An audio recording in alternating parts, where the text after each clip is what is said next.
네, 오늘은 어떤 투자자가 해외 부동산 투자 관련 고민을 가지고 왔을지 화면으로 함께 만나보시죠. 안녕하세요. 저는 30대 후반 주부입니다. 요즘 남편이 베트남 일대에 부동산 투자를 계획하고 있습니다. 문제는 친한 직장 동료 이야기에 잘 알아보지도 않고 무턱대고 투자를 진행하려고 한다는 겁니다. 베트남 하노이나 호치민, 다낭 등의 땅이나 아파트를 구매해서 임대 후 재임대를 계획하고 있는 것 같은데 사실 이거 불법 아닌가요? 그 직장 동료가 이런 식으로 투자를 해서 큰 돈을 벌었다며 아무 문제가 없을 거라고 이야기하는데 너무 걱정이 됩니다. 어떻게 해야 할까요? 네, 해외 부동산 투자 고민 들어봤습니다. 사실 부동산 투자할 때 가장 피해야 할 1순위가 지인인데요. 지인의 말 한마디에 남편이 베트남 투자를 계획하고 계신 것 같습니다. 대표님, 의뢰인의 경우에는 남편분이 베트남에 투자를 하려고 하는데요. 베트남이나 하노이, 호치민, 다낭 일대 투자 분위기 어떤가요?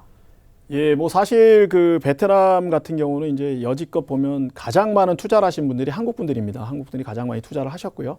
최근 들어서 이제 중국 중국인들이 미국 시장에서 이제 투자를 못하면서 나와서 투자한 부분이 이제 그 베트남 쪽에서 최근 들어서는 뭐 중국인들의 투자가 가장 많은 지역이 이제 베트남 지역인데, 하지만은 뭐 한국인들이 계속해서 베트남 쪽에 투자하시는 분은 계속 지속적으로 이루어져 있고요.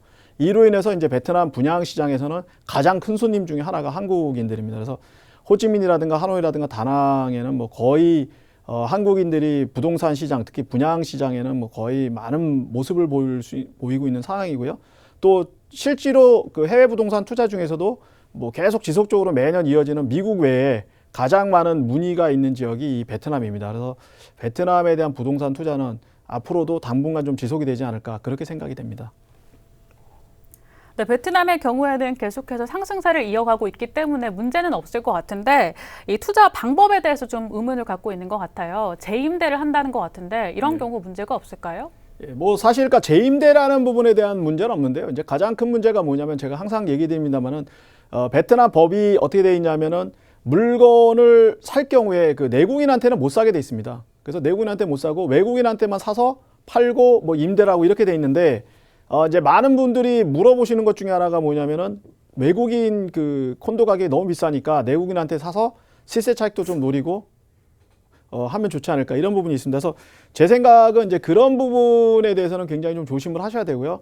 재임대를 하시는 거는 문제가 없는데, 말씀드렸듯이 내국인한테 사시면 안 되고 외국인한테 사서 외국인한테 팔고 뭐 이렇게 임대를 하시는 그런 부분을 좀 잘 고려를 하시고 생각을 하셔야 됩니다. 그래서 이 부분에 대해서 잘 모르시고 그냥 무턱대고 뭐 싸다고 사셔갖고 나중에 좀 생각되시는 부분이 있고요. 또 하나는 혹시 이제 뭐 그렇게 사셨는데 아무 탈 없이 넘어가실 수는 있습니다. 근데 그게 넘어가는 게 지금 당장은 넘어가는지 언젠가는 또 이게 문제가 될 수 있기 때문에 그 부분에 대해서는 굉장히 좀 조심을 하시고, 특히 이제 뭐 정해진 법 내에서만 이렇게 합법적으로 구입하시고 임대하시고 이런 부분을 꼭 하시라고 제가 좀 말씀을 드리고 싶습니다. 네, 모르고 투자를 했다면 조금 골치 아팠을 것 같은데요. 이런 투자 유형처럼 좀 해서는 안 되는 투자 유형 어떤 것들이 있을까요? 예, 이거 첫 번째가 뭐냐면, 이제 제가 좀 전에도 말씀드렸지만 토지 구입을 하신다고 자꾸 그러시는 부분이 많으신데, 토지 구입은 외국인이 기본적으로 하실 수가 없습니다. 토지 소유는 뭐 국가의 소유가 있기 때문에 개인도 소유를 할 수가 없는 거고요.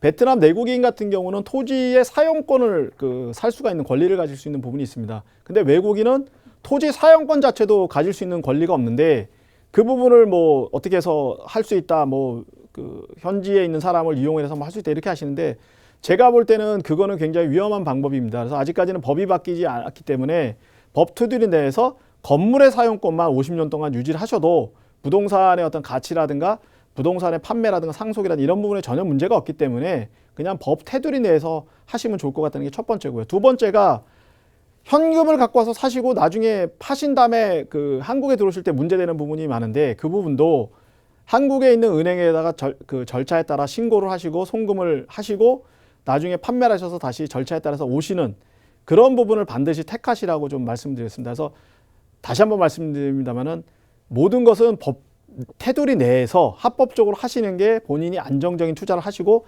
나중에도 문제가 없다는 그 부분을 좀 말씀을 드리고 싶습니다.